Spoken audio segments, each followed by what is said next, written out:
इस वीडियो में हम लोग डिस्कस करेंगे कंट्रोल स्टेटमेंट स्विच को डिस्कस करेंगे। स्विच जो मल्टी ब्रांच कंट्रोल स्टेटमेंट है, जो सबसे इंपॉर्टेंट बात है। स्विच वाला जो प्रॉब्लम रहेगा उस प्रॉब्लम को हम लोग इफ एल से भी सॉल्व कर सकते हैं या सिर्फ इफ से भी सॉल्व किया जा सकता है, लेकिन जो कोड का जो कॉम्प्लेक्सिटी है उसको स्विच से बहुत हद तक हम क्या करते हैं, कम कर देते हैं। यानी जो कोडिंग है वो आपका आसान हो जाता है और रीडेबल हो जाता है। आसानी से आप उसको रीड कर सकते हैं, आसानी से आप क्या कर सकते हैं, उसको कोड कर सकते हैं, जो लॉजिक हम इफ और एल्स के थ्रू करते हैं। तो इसीलिए जो फर्स्ट स्टेटमेंट मैं यहां इसमें लिखा हूं कि कंट्रोल स्टेटमेंट है that allow a value to change control of the execution। एक वैल्यू की मदद से हम कंट्रोल का जो एग्जीक्यूशन है, यानी प्रोग्राम जब एग्जीक्यूट होता है तो कौन स्टेटमेंट कब एग्जीक्यूट होगा उसको हम चेंज किया जा सकता है आसानी से। जैसे इसमें मैं यहाँ फॉर्मेट बनाया हूं आपके लिए, यह एक्सप्रेशन है। इस एक्सप्रेशन के अलग अलग इंटीजर वैल्यू के लिए अलग अलग सेट ऑफ इंस्ट्रक्शन एग्जीक्यूट होंगे। First set, second, third, fourth and so on, NM set ये आपका दिया हुआ। इसका मतलब है ये एग्जीक्यूट कब होगा, जब इस एक्सप्रेशन का वैल्यू n1 के बराबर हो जाएगा। ये स्टेटमेंट कब एग्जीक्यूट होगा, ये सेट ऑफ इंस्ट्रक्शन, जब एक्सप्रेशन का वैल्यू n3 हो जाएगा। तो वही बात यहां लिखा हूं, मल्टीपल ब्रांच कंडीशनल स्टेटमेंट है। इसमें आसान मैकेनिज्म है जिसके थ्रू हम कंट्रोल को पास कर सकते हैं डिफरेंट ब्लॉक ऑफ स्टेटमेंट। ये देखिए, एक फर्स्ट ब्लॉक है, सेकंड ब्लॉक है, थर्ड एंड सो ऑन, ये ब्लॉक अलग है। लेकिन इसमें दो तीन बात आपको याद रखना है कि ये जो एक्सप्रेशन है, इस एक्सप्रेशन का इंटीजर होना चाहिए वैल्यू, ऑलवेज। इसका वैल्यू ऑलवेज क्या होना चाहिए, इंटीजर होना चाहिए। इसका ये एक्सप्रेशन हो सकता है, कोई भी अरिथमेटिक एक्सप्रेशन हो सकता है, लेकिन जो अरिथमेटिक एक्सप्रेशन का जो वैल्यू कैलकुलेट करेंगे वो ऑलवेज इंटीजर फॉर्म में आना चाहिए। ये सबसे इंपॉर्टेंट बात इसमें है।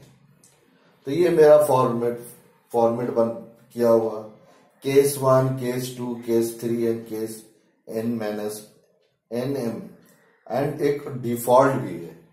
डिफॉल्ट का मतलब ये है कि जब एक्सप्रेशन का value n1, n2 and so on nm से मैच नहीं करेगा तब क्या करेगा, डिफॉल्ट ऑप्शन में जो सेट ऑफ इंस्ट्रक्शन है वो मेरा एग्जीक्यूट होंगे। तो इसको अच्छी तरह से इसको समझ लेना है। और यहाँ जो केस है, ब्रेक है और जो डिफॉल्ट है, ये सब क्या है, सी लैंग्वेज के कीवर्ड है और ये सब स्मॉल में। देखिए, केस स्पेस है, उसके बाद कोई इंटीजर वैल्यू होगा। अभी एग्जांपल लेके समझाएंगे तो आपको और अच्छी तरह से क्लियर हो जाएगा। तो एग्जाम में एक क्वेश्चन आता है, स्विच स्टेटमेंट क्या है, उस फॉर्मेट क्या है, तो आप ये इतना लिखने से सफिशिएंट है। अब मैं एक लॉजिक आपको इसका एक यूज करके इसको बताना चाह रहा हूं आप लोगों के लिए। देखिए, इसके लिए हमको क्या करना है, हम एक तो छोटा सा प्रोग्राम आपके लिए लेते हैं। आपको input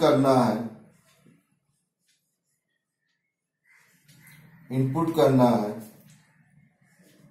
N integer and A digit को हमको इनपुट करवाना है। Input A digit from 0 to 9 और क्वेश्चन क्या है, display the digit in word. जैसे क्वेश्चन क्या है, display digit, input digit, input digit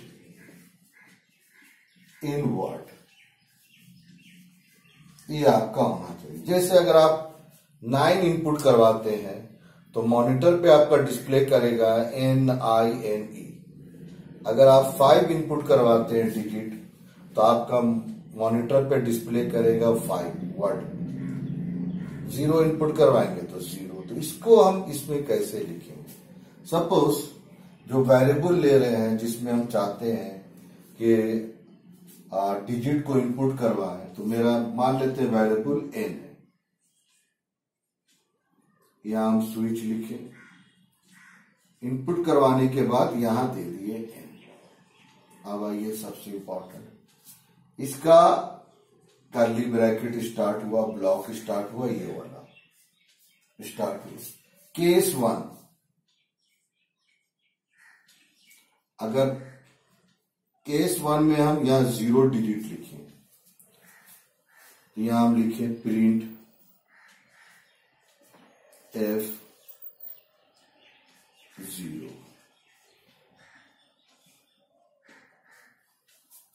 उसके बाद ब्रेक। अभी हम ब्रेक को भी डिस्कस करेंगे। उसके बाद लिखे हम केस 1,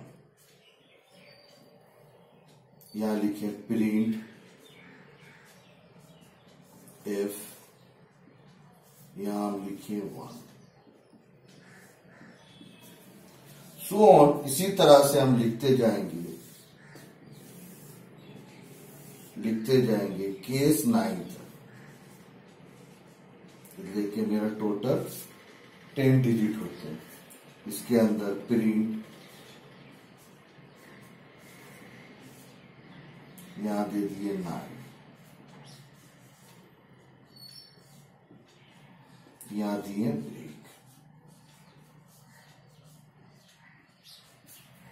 उसके बाद यहां हम देंगे डिफॉल्ट,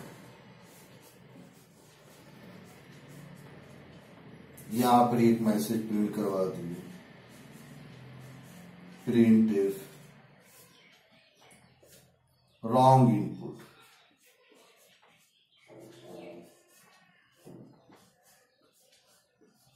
यानी जो आप इनपुट करवाएं वो रॉन्ग है। उसके बाद इसका कर्ली ब्रैकेट बंद।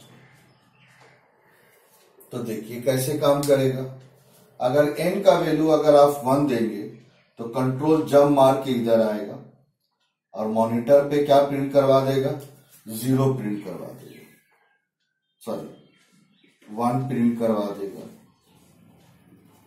तो देखिए जैसे भी आप n का वैल्यू अगर 1 होता है, कंट्रोल यहां जंप मार के आएगा। क्यों? इसलिए कि यहां 1 लिखा हुआ, ये जगह पर 1 लिखा है और 1 प्रिंट करवाएगा। ब्रेक, ब्रेक का मतलब है ये स्टेटमेंट एग्जीक्यूट होने के बाद कंट्रोल डायरेक्ट स्विच स्टेटमेंट के बाहर आ जाएगा, यानी स्विच स्टेटमेंट से एग्जिट कर जाएगा। अगर आप इसको n का वैल्यू 0 है, कंट्रोल यहां जंप मार के आएगा और आपका 0 प्रिंट करवाएगा। फिर यहां लिखा हुआ ब्रेक, तो जंप मार के क्या हो जाएगा? ये जो कर्ली ब्रैकेट का एंड है उससे बाहर आ जाएगा। इसी तरह से 9 तक अगर मान लिया n का वैल्यू 9 देते हैं तो 9 प्रिंट करवाएगा और उसके बाद ब्रेक करके निकलिए। लेकिन सपोज मान लेते हैं कि आप ऐसा डिजिट देते हैं, एक ऐसा डिजिट आप दे रहे हैं जो डिजिट इस केस से बिलोंग नहीं करता, तो डिजिट है नहीं, 0 से 9 ही होगा। लेकिन मान लेते हैं 25 अगर आप इनपुट करवा देते हैं n का वैल्यू, तो इसमें से 0 से लेकर 9 में से किसी से भी मैच नहीं करता है। इसलिए क्या होगा? कंट्रोल जंप मार के डिफॉल्ट में आएगा और इसमें हम क्या कर दिए, एक मैसेज प्रिंट करवा दिए हैं कि जो इनपुट है मेरा क्या है? रॉन्ग इनपुट है, वो आपका इनपुट होगी। तो ये मैसेज इस तरह से आ जाएगा। तो इसमें बहुत ही इंपॉर्टेंट है, इसको हम एक क्वेश्चन को इफ से भी बना सकते हैं, लेकिन इफ से अगर हम इसको बनाएंगे तो कम से कम मेरा 8 if statement, 8 number of if and else statement हमको यूज करना पड़ेगा। तो ये उसका एक अल्टरनेट इजी फॉर्म है, यानी इजी कोडिंग फॉर्म है।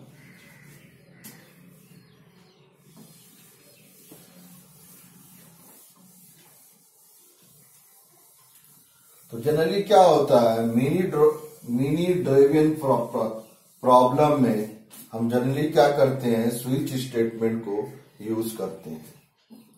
तो इस वीडियो में बस इतना, फिर नेक्स्ट वीडियो में अब हम लूप स्टेटमेंट को डिस्कस करेंगे। Thank you.